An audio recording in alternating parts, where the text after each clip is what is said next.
Hi, I'm Molly, an Outreach Ambassador at Newcastle University. I'm just here today to speak to you about how you can access free online resources for work, university, research. So when I was at university, the one I mainly used was Google Scholar.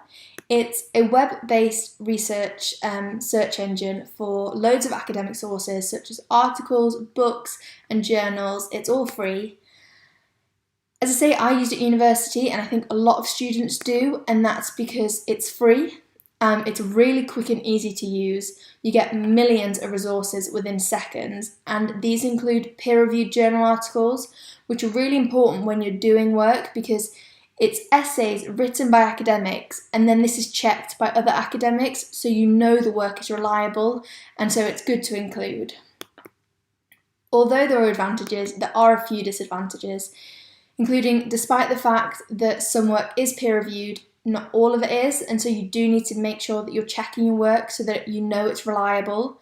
And it also doesn't search for everything, so whilst Google Scholar is good to use for maybe starting out, if it's the only thing you use, there are going to be gaps in your research, so you need to be using other resources, which I'll come on to.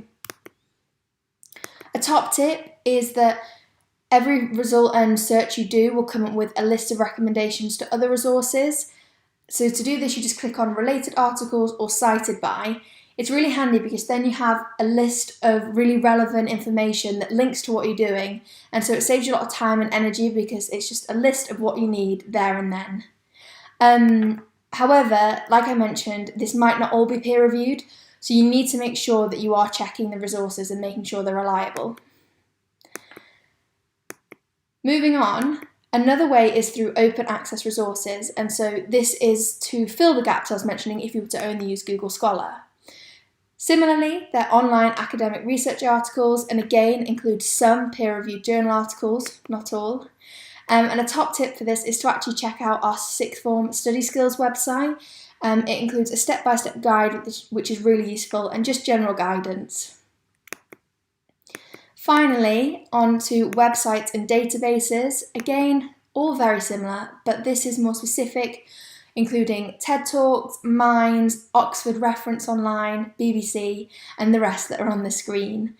I think what's really useful to remember on this is if you're looking at a specific subject, this is good because you can go onto a specific website then. So if I use an example of if you were looking at a subject on mental health, if you went onto the Mind website, which I just put on the other screen, that will be more useful and specific to what you're looking at rather than just a generic search. And so it immediately narrows down and gives you really relevant information. Another idea is to join your local library. It's free and it will also give you access to the resources I've just mentioned, including Encyclopedia Britannica.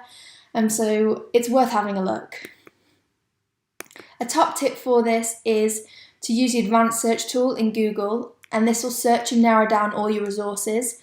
So for example, if you were to search something.gov.uk, it'll only come up with information from the government, which, if that's what you're looking for, will save you a lot of time having to scroll through Google trying to find the relevant links. So just a bit of a time-saving hint.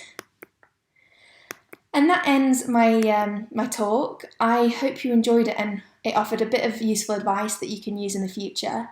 If you do want any more information, have a look on our sixth form study skills website, which is here. But thank you very much.